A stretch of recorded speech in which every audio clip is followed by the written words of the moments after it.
EmceeTV.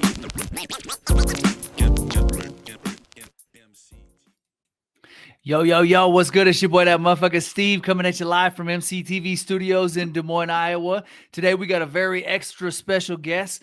I'm going to leave the floor open to you, Bartafuco. I'm going to let you introduce yourself a little bit and tell the world who you are and kind of what you do, bro. Definitely. Yeah, what's up, man? First of all, thank you for allowing me to be on this platform. Appreciate that. Yeah, my name is I go by Barafuco.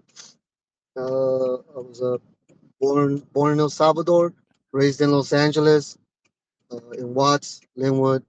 Grew up East Los, hopped around a lot, but yeah, Barafuco representing Los Angeles. That's what's up, bro. And you've been involved in the hip-hop community out there for a long time, right? I want to say for two decades, 20 plus something years now. That's dope, bro. Maybe a little bit more, yes. That's awesome. That's awesome. And I know you do b-boy battles, you host them, you partake in them as well, and you b-boy dance. Do you are there other things as well that you do? I mean, like in terms of hip hop, do you rap at all or any of that stuff? Or No, the breaking is pretty much the only element that we've ever done. I try to get a little bit into writing in the early days when we were starting back in like 93, 94. You try to get into writing because everybody around in those times, yeah, we all had either you were a writer, you were an MC, or you were learning how to break, but for the most part was into writing. And then but breaking is what I got really good at. So I just focused on that. that's dope. That's dope. So fortunately, I was able to get a little bit of the content ahead of time, so I got to see some of your performances and some of the stuff that you've done over the years. Man, you really got some serious stripes under your belt, bro. It's very impressive the people you've danced in front of on stage, but then also some of the competitions that you've been involved in. Let's start at the very beginning, though. And just a heads up, my co-host Ray West may jump in here with us. So if we end up with another person, don't be surprised. The homie Ray West was just finishing up some other business, but he is not currently on with us, but he may join shortly. So we may have another partaker in the hip hop situation today. So, but yeah, I just wanted to So okay, so let's start at the beginning. How did you first get into to breaking? In the very early beginning, we got into breaking just being uh, in the party crew scene here in LA. And before we were into breaking, we would go, how is it? We would go to house events. We would go to events where they play metal gig shows. Okay. So before I go into the full breaking aspect, in LA at that time in the early 90s, mid 90s, early 90s, mid 90s, there there really wasn't breaking wasn't a big nobody really knew what it was other than the cholos or the southsiders or the fools that were in gangs that used to break in the 80s and then got into the gangs, but they're the ones that kind of knew about that. But since we weren't a part of the gang, we didn't really know till we started going to parties that were thrown by this neighborhood and that neighborhood. But it was all like house, techno, salsa, rock en español, funk music. We didn't know about breaking or breaking beats or hip hop, to be honest with you, here in LA for us. Then one day we're all dancing, we're all trying to like house dance. It's called lingo dancing here as well. And then one of my homies' cousin comes out. He goes, "Oh, you guys are trying to break, huh?" And we're like, "What's breaking?" He's like, "What? That's What do you mean?" dope. Yeah, you guys are trying to break, huh? And he starts popping, and then he starts doing footwork, and we're like, "What the fuck? What's that? That's dope! Oh my god!" We're like, "What?" Like, yeah, and we're all teens, we're all kids, and they were in their mid 20s, so we're all looking up to him, and that's kind of like how we started getting into it. It's my boy's cousin, my other homie, stranger from Colonial Watts, and then we got a hold of like a VHS from a battle called Radiotron, and that's how we were, that's how we kind of got into all that. It was through through gang members, really, the ones that showed us how to break and how to pop in a way, and going to the backyard boogies, warehouses where they will break into warehouses and throw parties there. So you have a crew from somebody else come and they'll do a move that we've never seen before, and they're like, "Oh, this is called a turtle." We're like, "What the hell's a turtle?" So it's through that party scene, through the gangsters, and then yeah, through that whole scene. It's pretty trippy, but it was that. But yeah, a gangster showed us how to break and how to pop. That's dope. That's very cool. And Yeah. so okay, so then from there you just kind of you went home and practiced some moves, and at what point do you kind of really start taking it seriously and try and take it to the next level? Yeah, we um, we actually well, nobody really had a home. We all lived in apartments, and the guys that I would hang out with, the name of the crew is called Assassins, and that's who pretty much I grew up with, around with, and all of us there lived in one same apartment, one complex. So we had like two guys on one unit, three other guys on another unit, and then a few kids around the block that live in the same apartment area, like same neighborhood, but in apartments. And we just get together and go in front of the supermarket. There's a smooth floor, when you walk into the supermarket, right in front of that, there's smooth floor. We would practice there for hours, or every day after school, or sometimes we just won't even go to school. We'll just stay practicing, trying to learn what my boy's cousin and the homie stranger would do. We're like trying to do those moves, I mean, like, okay, how do we evolve? How do we do this windmill? How do we do this turtle that they had showed us? And we just get together.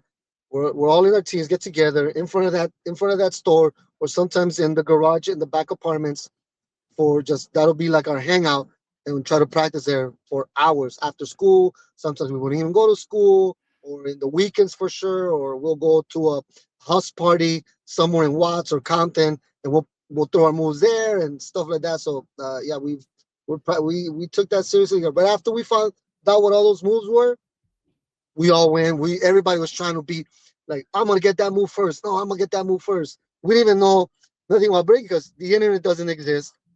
We don't have cars, and if we don't have cars, and the buses in LA at that time, the RTD didn't. We didn't know about taking it to like North Hollywood, or like Van Nuys, or Pomona, or any of these other neighborhoods where there were other dancers. So we just kind of like practiced with our own crew within ourselves there in front of a supermarket and in front of a laundromat. That's dope, bro. That's very cool. Okay, so Yeah, we didn't have. Mhm. But so at so how long do you guys practice before you go and start kind of getting into competitions and stuff and trying to actually like to kind of battle against other crews and stuff?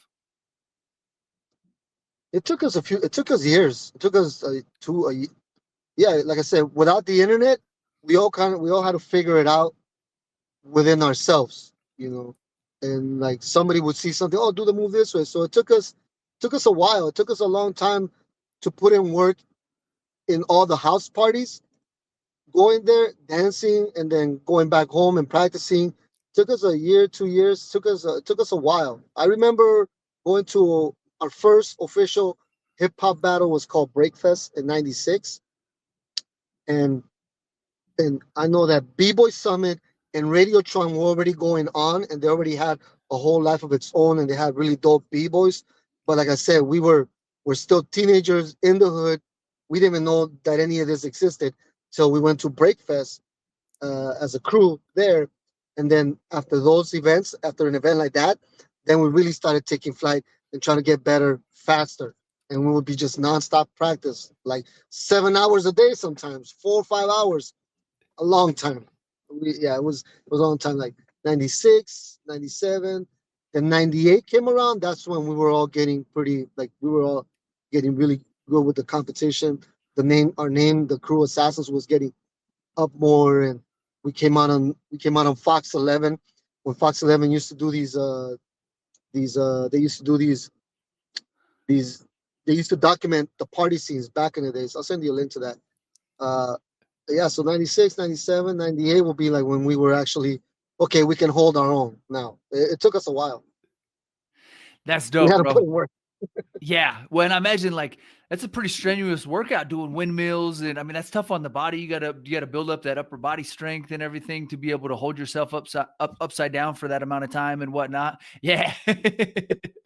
But I mean, you know what I mean? Like if you're not conditioned for that kind of stress on the body, you know what I mean? That's a lot of stuff that you got to figure out and earn.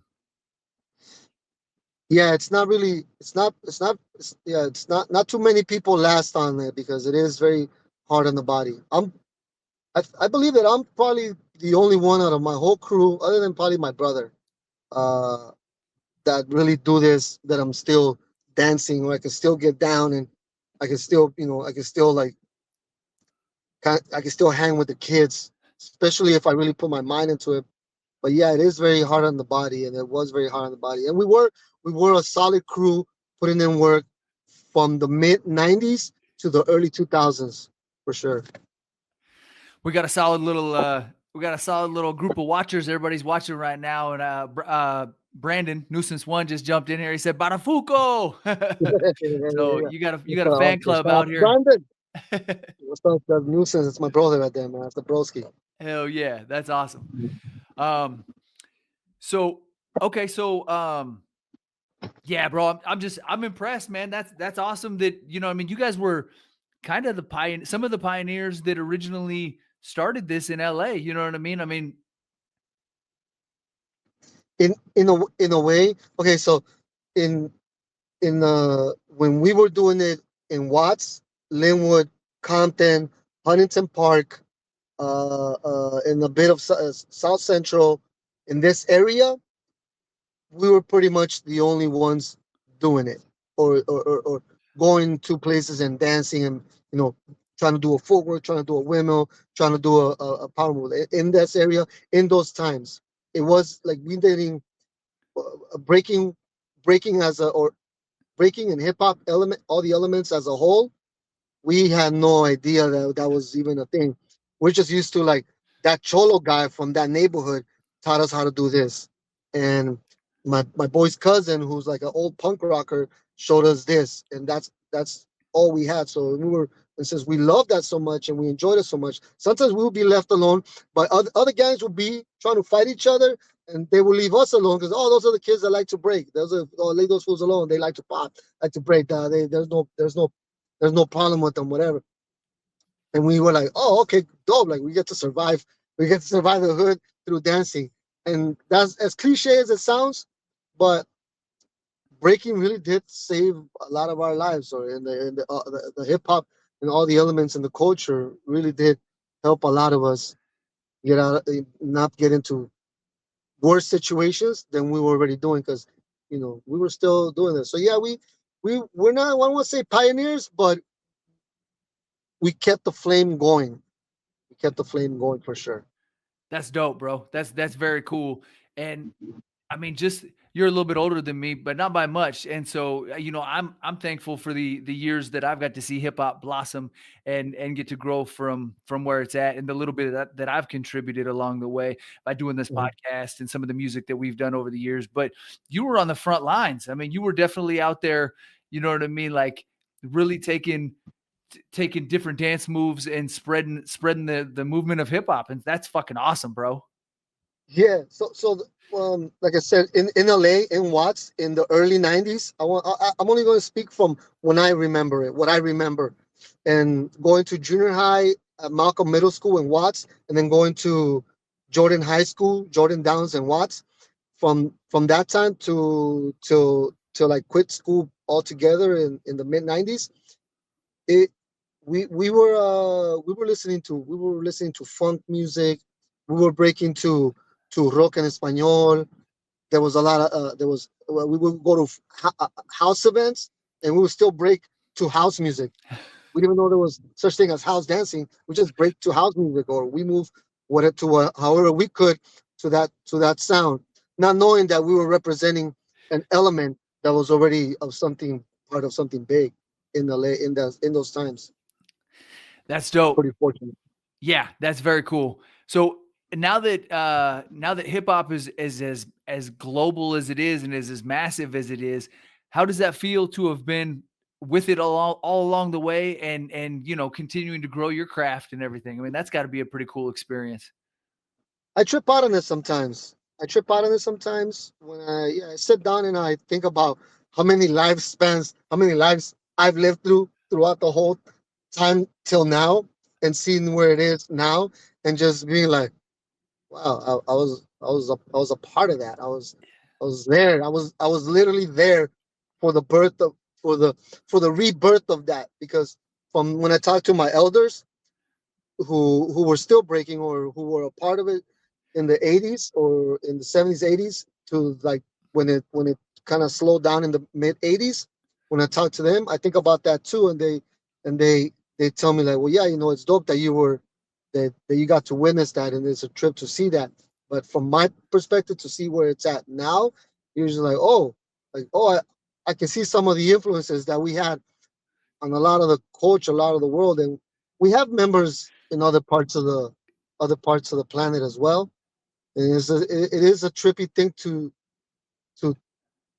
to see and think about. You're like, damn, that's like we were doing this because we love to do it, and we were doing this because we did, it kept us away from all the gang drama and politics, and we were doing this in front of a freaking supermarket, in front of a laundromat, because it was the only good floor only good slippery floor that there was in the area, and now it's in the Olympics, and I'm just like, eh, like, huh? Sometimes my girl will look at me and she'll be like, kind of looking at me like, what are you looking at? I was like, how do you feel? I'm like, it's fun. It's dope.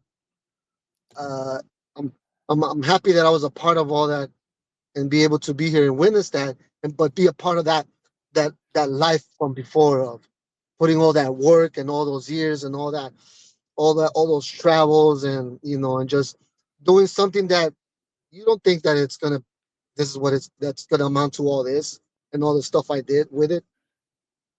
It's amazing. Yeah, that's Bottom line, it's beautiful. It's a beautiful thing. hell yeah, that's awesome, bro. Um, so with the addition of stations like Power 106 and stuff like that, as hip hop grew in the LA community, I'm assuming breaking got bigger and bigger as well with that, right? Mm, honestly, we would listen to Power 106, but we wouldn't listen to Power 106 when it was like MC Hammer, or when it was like, I don't know, when it was music like that, which was cool. But all of us kids in LA, we've always we always look for the raw, the real, the raw, the essence. We would look for that in general. Like, yeah, the population will listen to like whatever was on Power 106 at that time. But if you waited till like midnight, then the DJ can play whatever he wanted on this show called Power Tools, and they will play dope ass house. They will play Source of Mischiefs, or like, like LA Symphony, or People Under the Stairs, and we will wait for that. The commercial stuff for heads in LA that were doing the real rawness of it. Power 106 wasn't much of a, they always pushed the music that was more for the masses. And us in LA in the neighborhood, we always were like looking for the stuff that, what's this? What's this song? Or like, something that wasn't unheard of, but they had a good feel to it. So it did and it didn't. In the way I could say with that is, the main people that push the hip hop culture in general as a whole would be the promoters, or would be the people throwing the functions and the events. Power 106 always, those radio stations in general, I always felt that they're gonna push whatever makes money. And the culture, in really reality, most people don't even think about that. We're just like, oh, it's dope. I'm gonna go break. I'm gonna go serve. I'm gonna go smoke that food, and it's that energy. So we gravitated towards that. And Power 106 at those times, really didn't really, we didn't really, we didn't really know about it too much, unless it was those late shows when they play the stuff that was not being played on the radio 24/7. Okay, I like that. I like that. Yeah.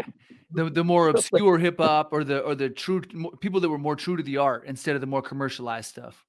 Exactly. Yes. Yeah. Exactly like that. Yeah. Power tools. It's called power tools. Okay, I dig that. I like that a lot. Yeah. So it's called power tools, and I think it's like J Rock used to play on those all the time, and Beat I forgot junkies the in the other. house.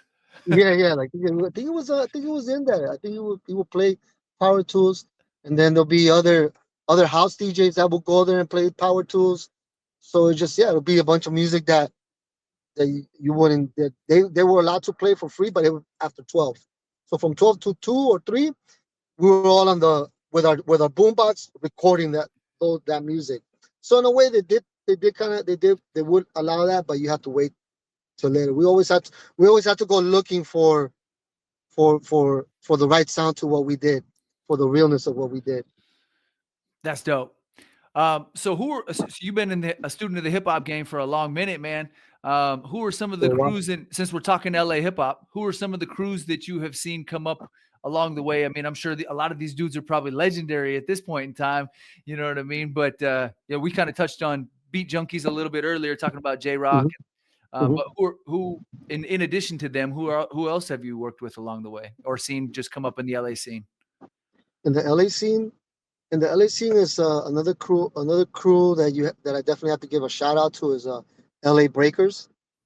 LA Breakers were yeah, LA Breakers is a crew that's definitely influenced and inspired a lot of dancers throughout the world. Along with this guy named Fresh, my boy Fresh, who's a part of the Project Blow team, and he was, they've been a big they're a pretty big influence in the whole LA culture as well. Another crew that's a crew that we looked up to when we started breaking, when they were way light years ahead of us, is called Air Force Crew, and it's a offshoot of these other crew called uh, Shake Shake City Rockers, and yeah, and then they turned into Air Force Crew, and that crew right there were the elite of the top of the top in breaking. And they had the best riders, the best poppers, and innovative in all the power moves. The DJ Rob One, you know who I'm talking? You know who Rob One is? He Yeah. was a part of that. He was a part. He was like they were. He was DJing for them a lot, and yeah. So it'd be Air Force Crew, it'd be LA Breakers. Another crew that's not really that the kids nowadays won't know, but another crew was called Goof Troop. Those guys were really dope. Goof Troop was really dope, and those are the guys around our time or ahead of our time, but they were still putting in work when we were just starting. They were already like here. When we were starting, they were already here. Like I said, we didn't get to see them till afterwards because we had to take a bus somewhere, and sometimes we wouldn't make it because we'd probably get jumped by another gang. It was crazy, dude. I trip out on that when I go to dance studios and I see people when I go to dance studios now when I see a competition. I'm just like, damn, these kids have no idea. They're so happy. They're so blessed and so fortunate and privileged to be a breaker in this time because we would like have to get jumped or be chased or shot at when we were doing it. But yeah, anyways. But yeah, Goof Troop, LA Breakers, Air Force Crew. Those are the crews that are definitely in LA were influential to us. Okay. What about DJs that really supported you guys back then? Were you guys working with DJs? Yes. Okay. There is one DJ that I remember very well, or a DJ that I feel that doesn't get the credit like where it's supposed to be, but it should be mentioned. And his name is DJ Abel.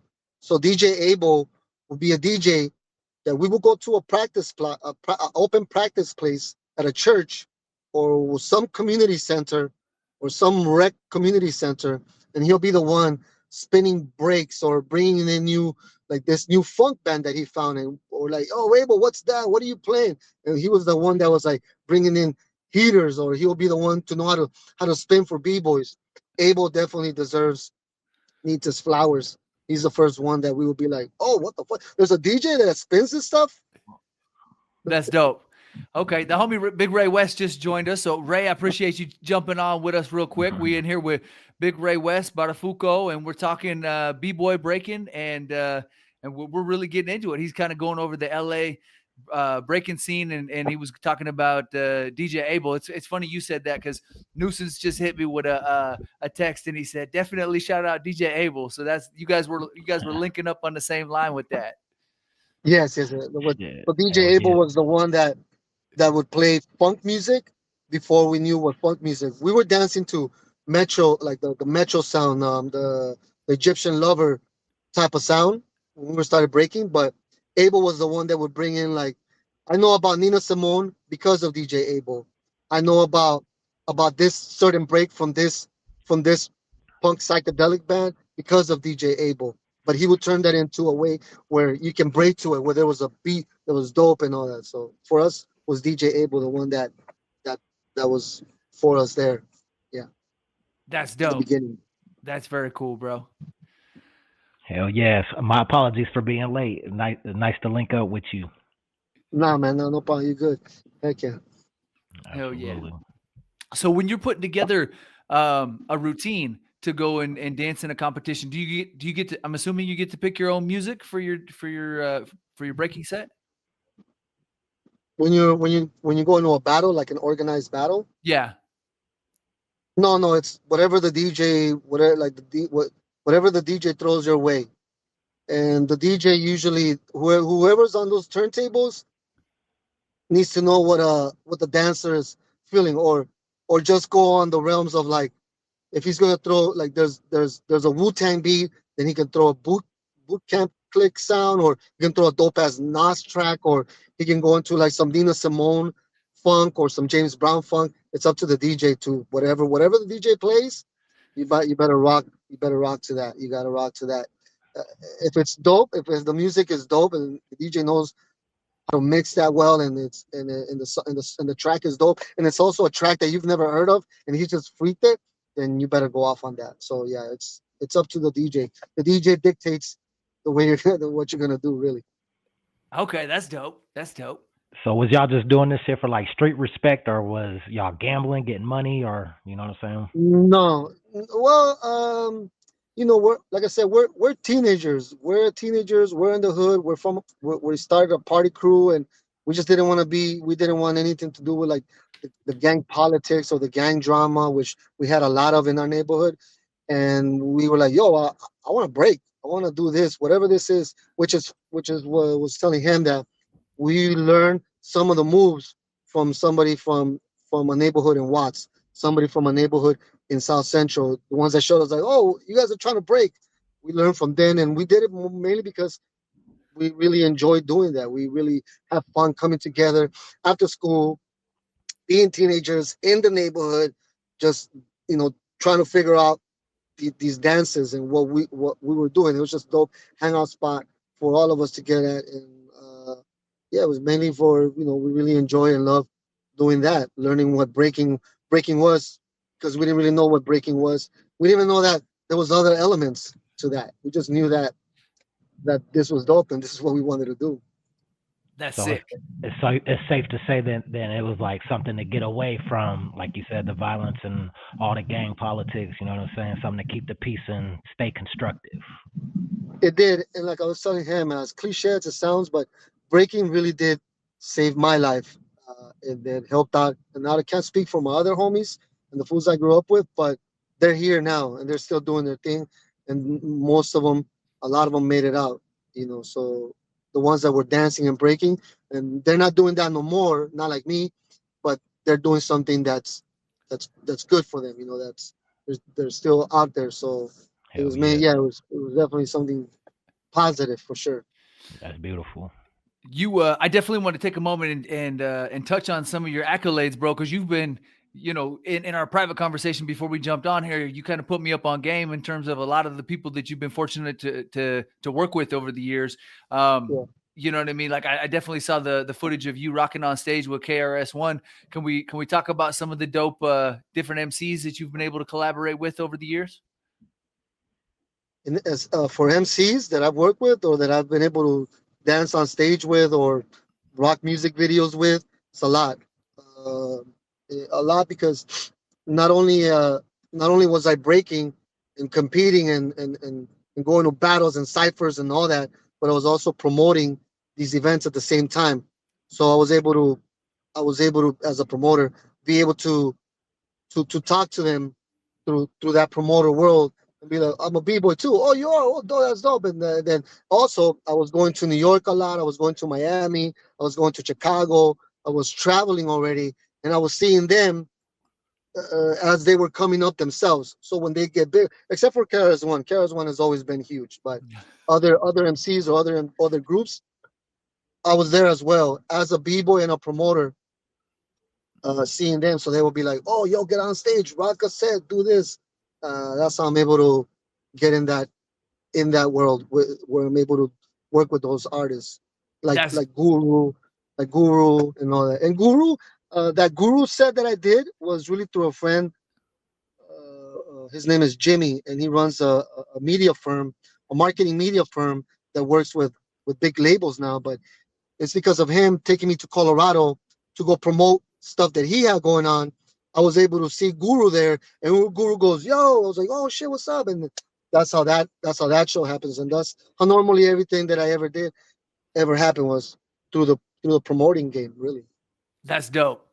That's dope. Did you so one of the first experiences that I mean, like I would always see people popping and breaking and stuff in hip hop videos and stuff, but one of the kind of underground like first real like soak it up situations was when I seen Scribble Jam and I seen, you know what I mean, some of the stuff that the DJs and the MCs and the B-boys were all doing in a massive competition at that size. Were you able to ever participate in Scribble Jam or some of that stuff kind of like that? That's the only event that ever got away from me, Scribble Jam.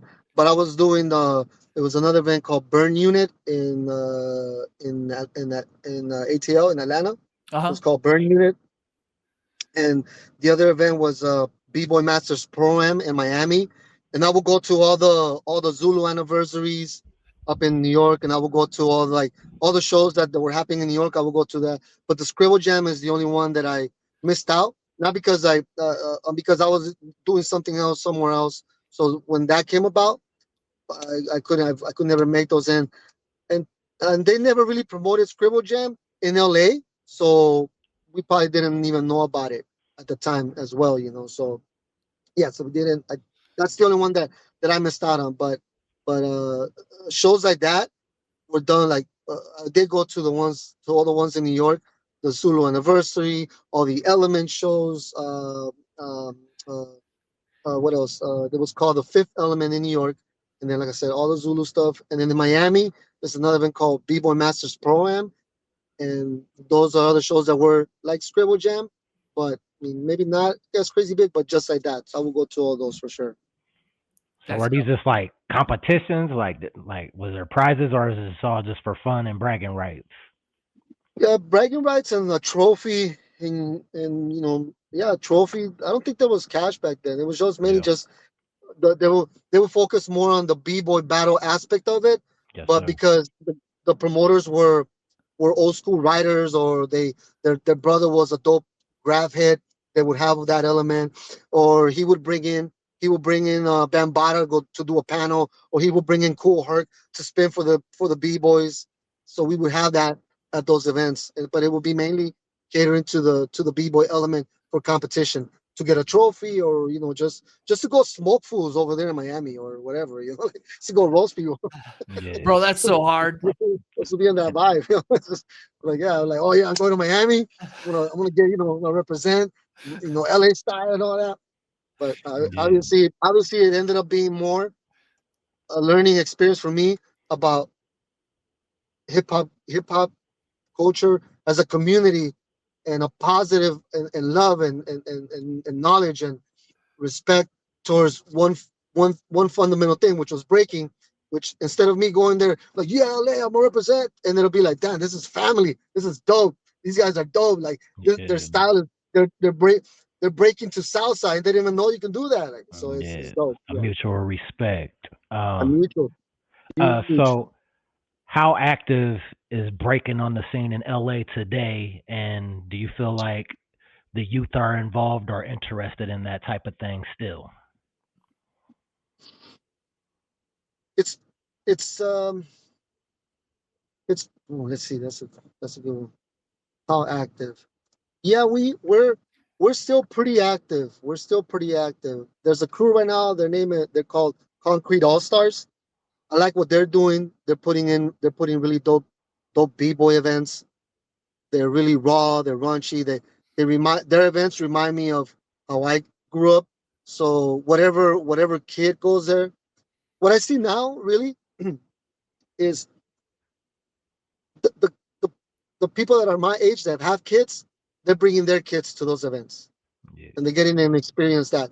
They're not experiencing it like how I experienced it, or maybe their dad experienced it, but they're still getting a taste of that. they're kind of born And we into do, it or blessed into it.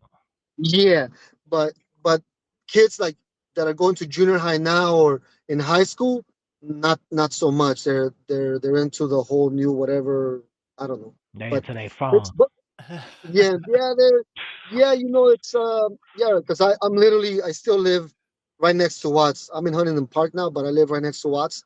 And whenever I drive and I look at my old high school, or I go to or I drive by through my old junior high, I really like where like I don't see kids dance, like I don't see break, I don't hear about any of that. So maybe not them, but the people that have kids that are my age are bringing their kids into it, and it's a pretty good healthy portion of the youth in it, but maybe not from the hood, just from other Yeah. parts of the place, you know. So but LA still has it. Yeah, Concrete All Stars just did an event.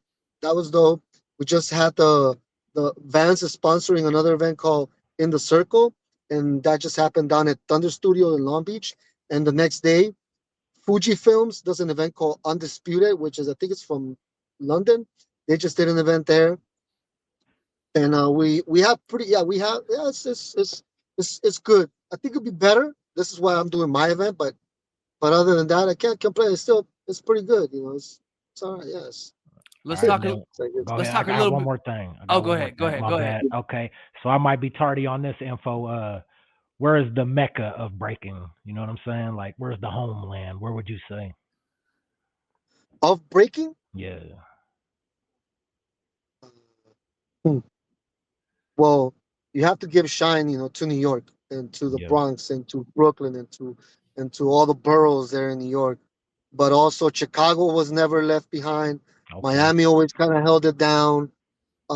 Even the kids, even the youth in Texas, they put in work. Obviously, LA, we've always had it as well. Mecca wise, it's so hard to say exactly where. I mean, obviously, the Mecca, the origins is to me, it's in New York. Okay. The origins and that strength it will be in New York. But all the rest of the cities in the states don't fall don't fall far behind too much. But right now, breaking wise, dude, Japan is nasty. Hmm. There's a lot of kids in Europe. Europe has a lot of shows that are in stadium. They have breaking competitions in stadiums. So it's a very tough one to say now because a lot of people all over the world they're probably breaking more than we are here in the states.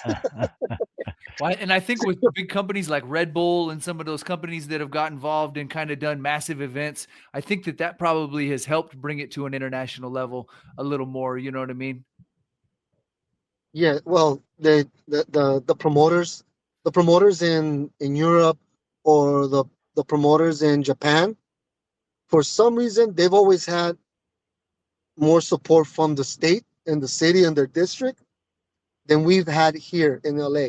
Like I can speak on it firsthand about myself here in LA, living in LA, being from LA, being raised here, seeing that, because if I do an event, if and when I do an event, the state or the city they're not backing any of that. They're gonna say, "Oh, you got kids? There's kids coming out of Watts and out of Compton, out of Linwood, out of all these neighborhoods, and you're taking them to go do something good. Oh, dude, here's some grants, here's some funds, or we'll sponsor that bus, or we'll do something." Not there's none of that.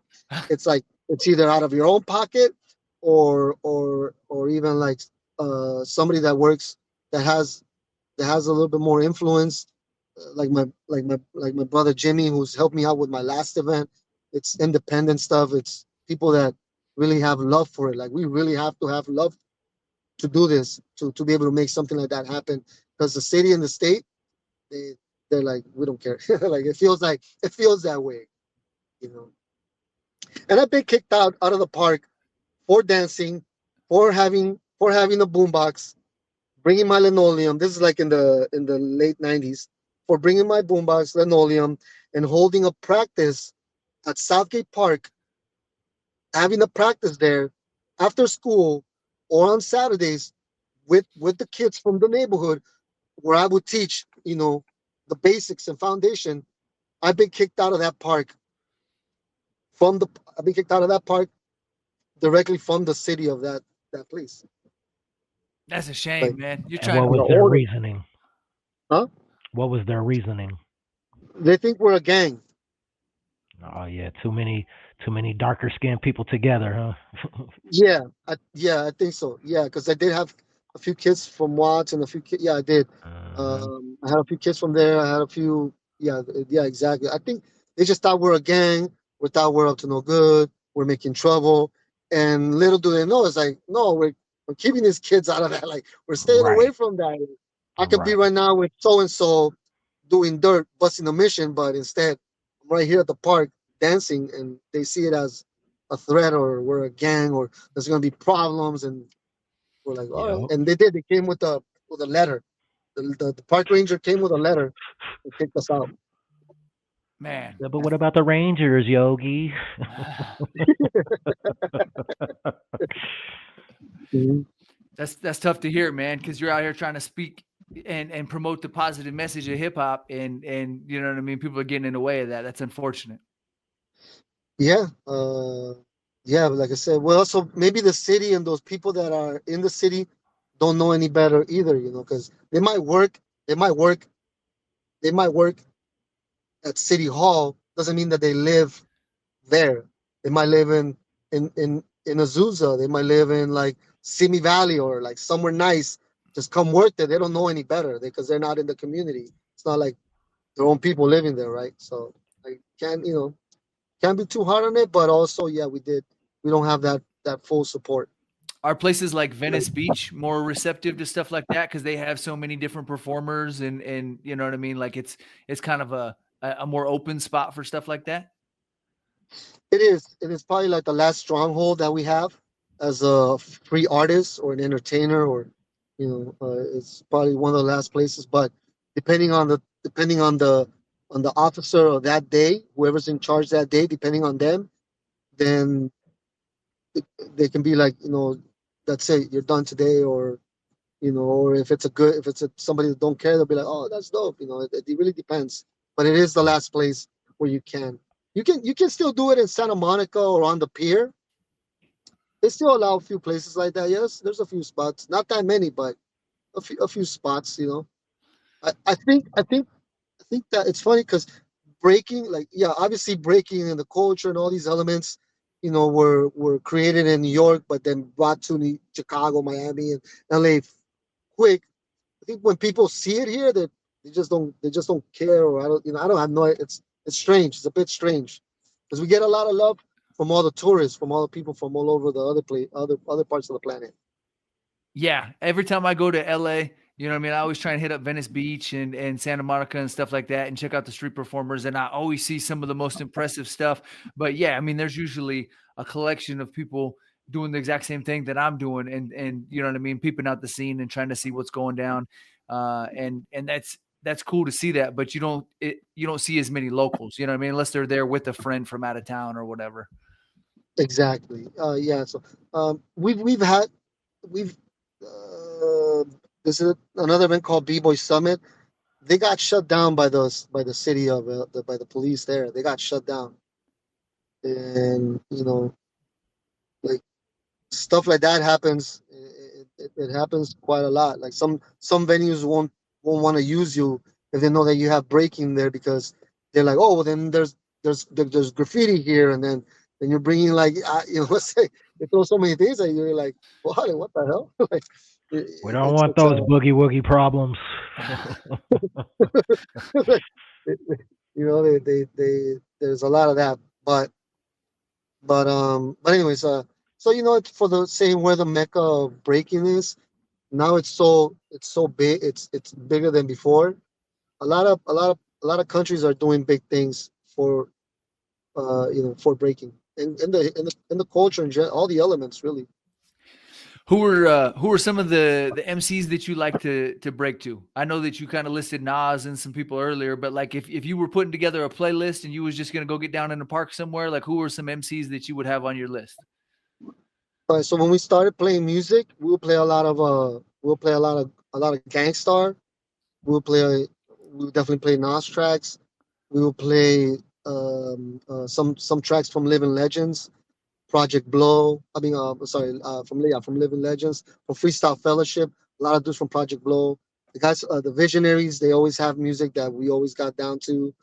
Um, a lot of those MCs and those acts back in the days, like Hieroglyphics, Soul Submissives, a lot of those MCs and acts would have stuff that they should actually break to and dance to. So we would play a lot of them for sure. Is it easier to break at a faster or a slower BPM? Like in terms, do you like a faster beat or do you like something like a little bit slower or does it just kind of you could do either one, but one it's just whatever your mood is for the day? It shows your style better if you do it to a slow beat. If you do it to a more like if you do it to a more boom bap beat, it shows more of your style. Like because something fast tempo is like so quick and like you're like, what the heck did I just see? But when you're getting that when you're getting like you're like the guy goes here does this windmill airfare 90 air tracks elbow air tracks 40s 2000s back to that and you're like you just you didn't even dance. You just went and did all this great. So it's like it's too much. So I definitely like it. I definitely love when they do throw soul submissions and when they do throw, you know, some Black Moon or some Roots or some Tribe Called Quest when they throw some Freestyle Fellowship. When they do music like that, I feel like there's a little bit more. There's more flavor to it. You can bug out a little bit better to that. In my personal opinion. Yeah, the fast tempo stuff, not too fond of that. Okay. I got a question. Which one's better, Breaking or Breaking Two Electric Boogaloo? Breaking. There you go. It's Yeah, hard to beat the original, ain't it? yeah, and even Breaking. Honestly, I didn't watch. Breaking was not the first movie I watched. Absolutely. It was Beat Street. Beat Street. Yeah, We that's the got, first one I watched. we got a couple comments. Some folks jumped in.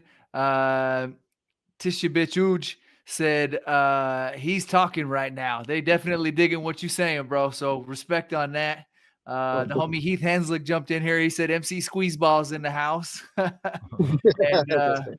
the homie Brandon said two mechs. Exactly. Yeah, definitely. Yeah, Tumex has a lot of tracks that we dance to. He did this other song called Minty from Tumex and this other artist. We play that a lot. Yeah, a lot of visionary stuff. Yeah, when there's battles, whenever somebody's battling, and that's one of the things that DJ Abel would do.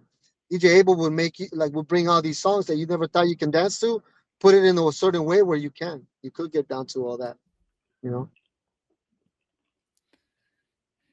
But yeah, breaking one, breaking for sure, breaking, That's breaking dope. for sure was that movie. Okay, so if Yeah, we're but like I putting, said, go ahead, my bad. no, yeah, I'm good. So okay, so we ask this question a lot on MCTV. If you're doing a Mount Rushmore of your favorite MCs, you know what I mean, the ones that are just leading the pack, who are you going to put on there? You get four plus an audible mention. MCs. Yeah, top MCs, and then I was going to hit you with the breakers too. Or well, we can go in either order. So who do you think are like just them guys that just bust out moves that you're just like, wow, you know what I mean? Like who are the guys that deserve to be on the Mount Rushmore of breakdancing or Or girls? I said we'll, guys. we'll, yeah, we'll go with MCs for now. I can Okay. tell you the ones that I'll just forever on my playlist. When I fucking die, they're being played on my tombstone, all that, right? Um, would be like, will definitely be Guru, Mm, will definitely be Nas. mm. Let's see. I really, um, hmm, that shit. Let me see. Let me think. Guru, Nas. I like a lot of Cool Keith stuff. Cool Keith's dope. Mm. Um, MF Doom for sure. Oh yeah. You know, Where you from? you MF Doom. Yeah, I know from LA. I know from LA. But and like I said, I have love for all the MCs in LA. But this is stuff that I love, and I'm sure they love Absolutely. too. Or Absolutely. I mean, I can't speak for them, but I'm sure that they love. But it's like that Guru, Nas, MF Doom, Cool Keith, That sounds like the homie G Balls special playlist. special Ed's dope, special Ed's dope. Big Tag. It's so many of those guys that I really get down to. Yeah, I have visionaries on my playlist. I have soul submissives. I have people under the stairs. I I fuck with all the Freestyle Fellowship albums. I fuck with all the I even fuck with some of the Black Eyed Peas stuff from back in the days. Uh, I can't. Yeah, it's a lot to mention, but I guess those would be the ones. Yeah, the gangster stuff is always I'm always bumping that. MF Doom, I'm always bumping that. But then again, remember MF Doom, they do work with a lot of West Coast heads as well. So, but that's my shit. Yeah. Hell Hell yeah. yeah. Do you want to touch on if you put together like the top breakers? Like who are some of those guys that you think are still holding it down that deserve to be on a Mount Rushmore for breaking? Yeah, b-boy wise, the essence of b-boy of a b-boy would be like Ken Swift. Ken Swift, he was a Rocksteady crew and seven gems. He represents that. But Ken Swift is like still doing it, still can kill it. He was there in the 70s, That's in the dope. late 70s till now. So Ken Swift for sure. This other guy named B-Boy Ivan. He goes by the Urban Action Figure, and B-Boy Ivan is like, he's like we looked up to that guy a lot. He's from Modesto. He's from a crew. He was from a crew called Style Elements. But Ivan is super nasty. This other people named Orko. Orko's super dope. He lives. I think he lives in the Midwest actually. Yeah, he might live in the Midwest somewhere. Orko's really dope. He's part of a crew called Air Force Crew, and he was down with Rocksteady for a minute. Orko's dope. Little Caesar, Fresh from LA Breakers. He's nasty. He's still holding it down. Mm. Fresh is one of those. Fresh is one of those guys that if you look at him, he looks 20, but he's like 60 and can still smoke fools. He's like from LA. He started this crew called LA Breakers. And he pioneered a lot of dance moves that kids do nowadays that don't know that he's one of the first people that did it. Fresh, Little Caesar, Orko, um, Ken Swift, B-Boy Ivan. Yeah, off the top of the head, Mount Rushmore, those guys for sure. That's What dope. That can still get down. What do you think of the current state of West Coast hip hop? West Coast, like where the West Coast hip hop. Do you like the It's direction it's going? segregated, man. Yeah, yeah. It's this is what okay. This is why I'm doing the event. Really, this is why I'm doing the event that I'm gonna do because it's pretty segregated. It's Mm. the rap, and I don't know how this is everywhere else in the city, but here in LA, like Be Real is doing a show, but it's a Be Real rapping show. There's no b boys. There's no MC. There's no graphics. There's nobody fucking doing all the elements. They're very separated from each other. Like if it's a breaking competition, that's all it is. There's no popping. There's no locking. There's no your aunt is not on the side fucking making tacos. There's none of that shit. It's just breaking and it's just popping and it's just just somebody going to the yards and doing graffiti, doing writing, doing a production, but there's no other element. So I mean, it's pretty segregated, honestly. Like Mm. from what I'm used to, from what I've experienced, from what I remember it. I was promoting this event not too long ago, and the event had a dope lineup. Had Blue in Exile. It had all the Freestyle Fellowship. It had Had a bunch of different, had the visionaries, had all these acts, and then the promoter was like calling it a hip hop event, and I said you can't call it a hip hop event unless you have breaking in it, and he threw breaking in it, and now you can call that. But but that event is like the only one of its kind. Now there's a lot of shows that have to do with rapping and rappers, but yeah, it's like it's very segregated, in my opinion.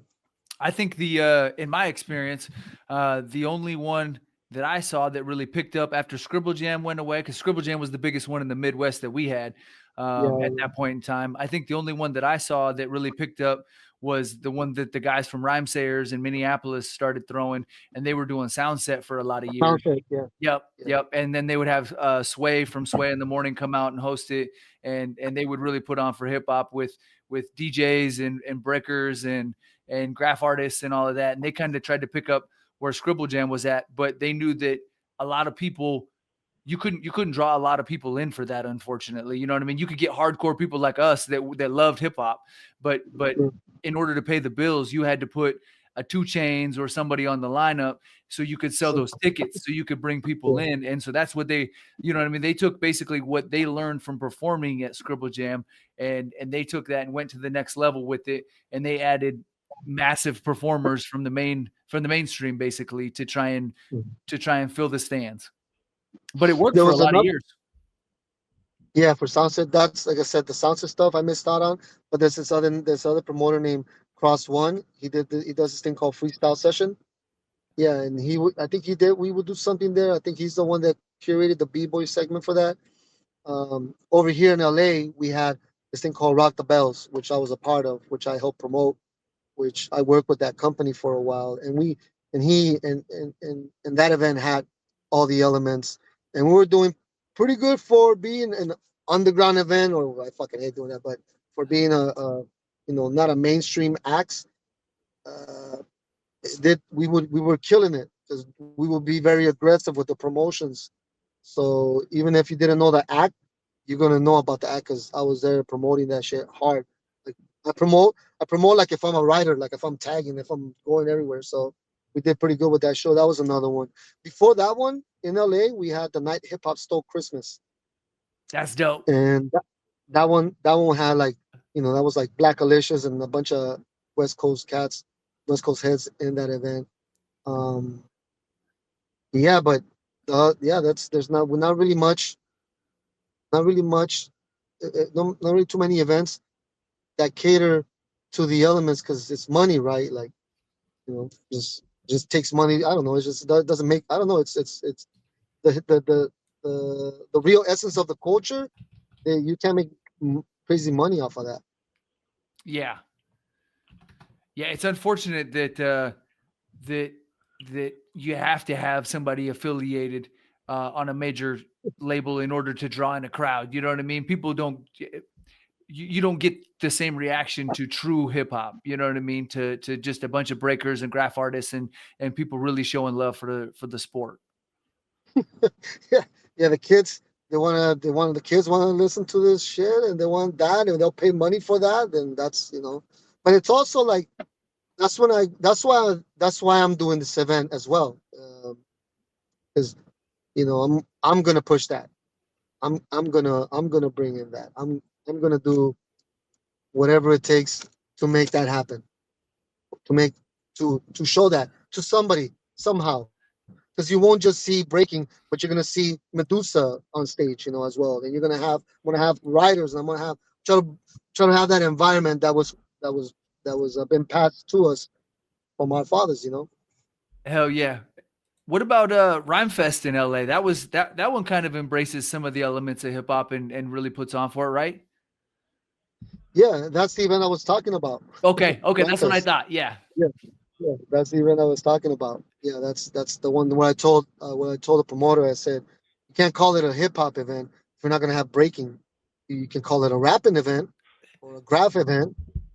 That's it. That's about it. But if you want to call it a real hip hop event and the essence of the culture, you have to throw in breaking because I I've met I've I've had a lot of conversations with Bambata.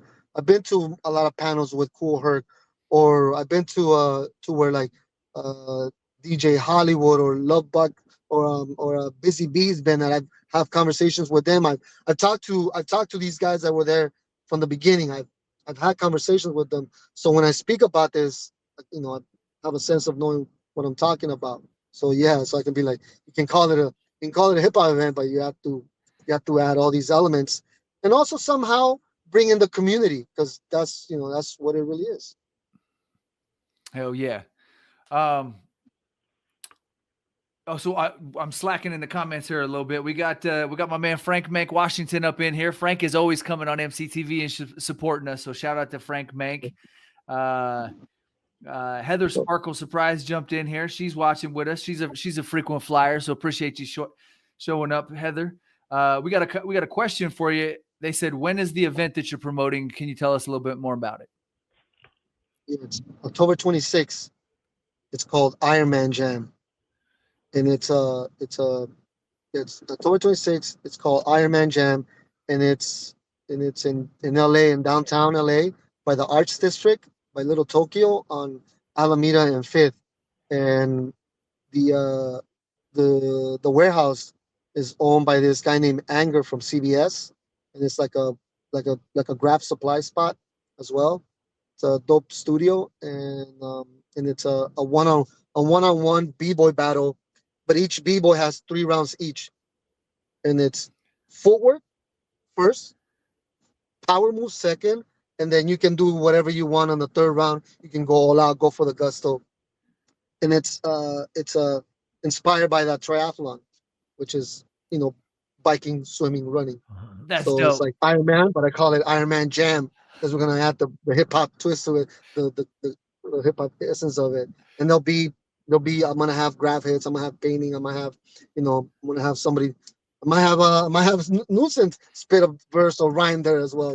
So something. I'll have somebody because whenever I go to events, try to bring somebody with that does a whole nother element with me since that's how we grew up, right? So there'll be that. Yeah, it's called Iron Man Jam, October 26th in LA. That's dope. That's dope, man. I love to see that you're putting on for the culture. I wanted to slide one. I don't want to keep you too much longer because I know we've had you on for a while. And I appreciate all your time today. I appreciate everybody watching with us. We got a nice little turnout. The crowd is thick right now. Everybody watching. So this is very dope. But I wanted to. So if I'm coming into LA I'm out here in Iowa. If I'm coming to LA and I'm coming to check out some hip hop, what are some of the spots that you would tell somebody from out of town that they got to check out to see hip hop in LA? There's a few things. So there's a spot called Funky Soul, and that's on Saturdays, and it's by this guy named DJ Miles. This is an event called Funky Soul. The other one you can go. Venice Beach is always good. That's a good spot to always go check out. Venice Beach. Check out the walls. Check out the skaters. Check out the b-boys that are doing the shows at the boardwalk. Um, let's see what else. So Funky Soul, and then another spot called Boombox, and it happens every first Saturday or third Saturday of the month in Chinatown, called Boombox. This guy is done by this guy named Inca One. It's called Boombox in Chinatown every third Saturday or last Saturday, something like that. That's funny. Nuisance just Funky jumped Soul, in. He just jumped in and said boombox too. yeah, Boombox is a dope spot. That's a good spot. There's also like open practice spot where you can go practice breaking, or you can go be on the mic. It's called Juice. It's called Juice, and it's at MacArthur Park, I believe. But it's under Juice. They call it. It's a dope open spot every Saturday. Let's see, what else do we have? Shit, y'all got a gang of shit.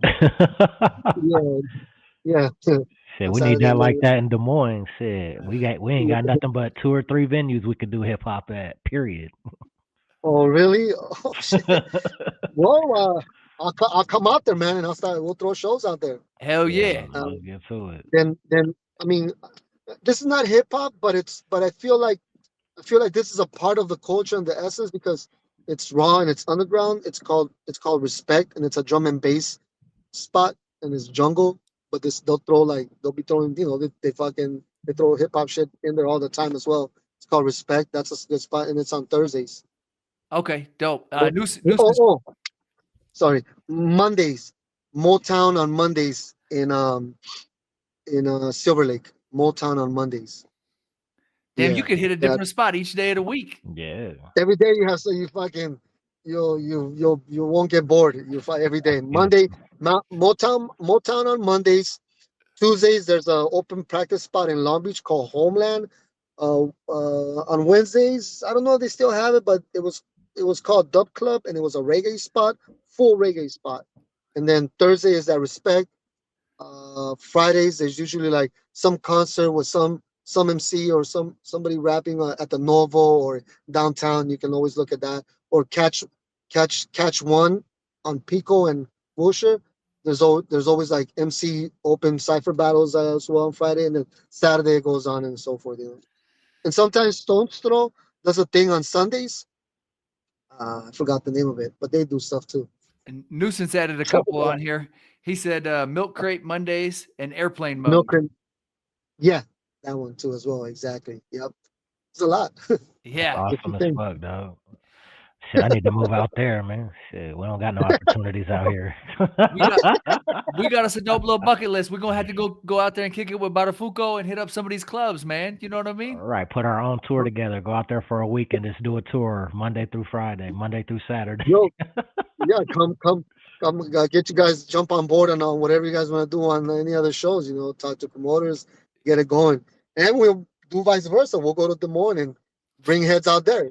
Yeah, hell All yeah. day. That'd be You dope, know, bro. do something because with Iron Man Jam and the other event I got going on, it's not a stationary thing. I'm going places. I'm going to different cities with it. I'm put it together in other spots.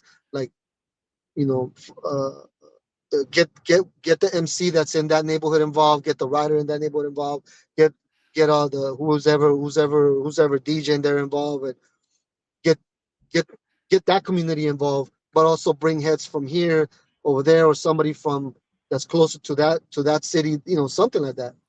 Hell yeah. I missed a comment earlier. I wanted to shout out the homie TS3. He jumped in here and said that event sounds dope. I might have to make a trip. So Oh yeah, October 26th, man. Yeah, come through. Hell He yeah. said TS3. Got a flyer. Shout out TS3. TS3. TS3. Hey, when that song dropping, boy? Well, hey, bro, I really appreciate you taking the time and jumping on here with us today, man. That was awesome. You know what I mean? Like the things that your eyes have seen and the things that you have partaken in hip hop are awesome. We appreciate you keeping the torch lit out there in LA and really holding it down for hip hop, bro. Thank you, man. No, I appreciate you guys. Thank you for having me.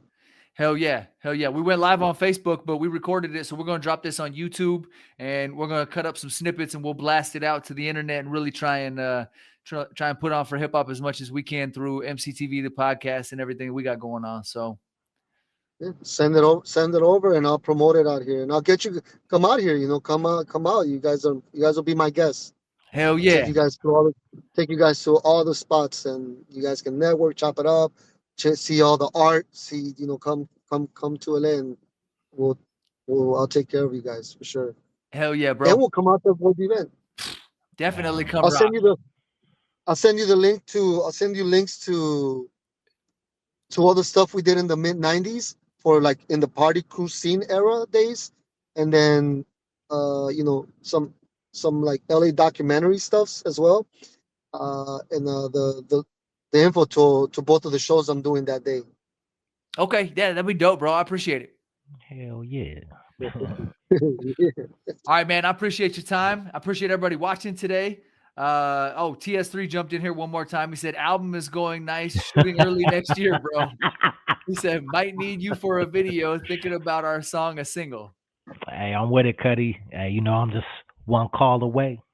All right, man. I appreciate everybody jumping on with us today and everybody watching. It's your boy, that motherfucker Steve for EmceeTV. This your boy, Big Ray West, BIGG, representing the west side of Des Moines, Iowa, not to be confused with the coast. And our extra special guest today was Barafuco, Assassin's Crew, Los Angeles. Yeah. Hell yeah.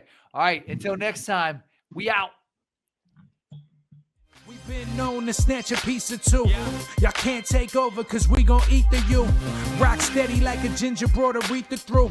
This shit torture and I'ma keep feeding you. On that East Coast shit, y'all better duck down. Price on his dome, 5 on it like yuck mouth. When the plug get knocked, that's when the price jump. American Nightmare, that's where the Spice won. Rappers running like Ricky in the alleyway.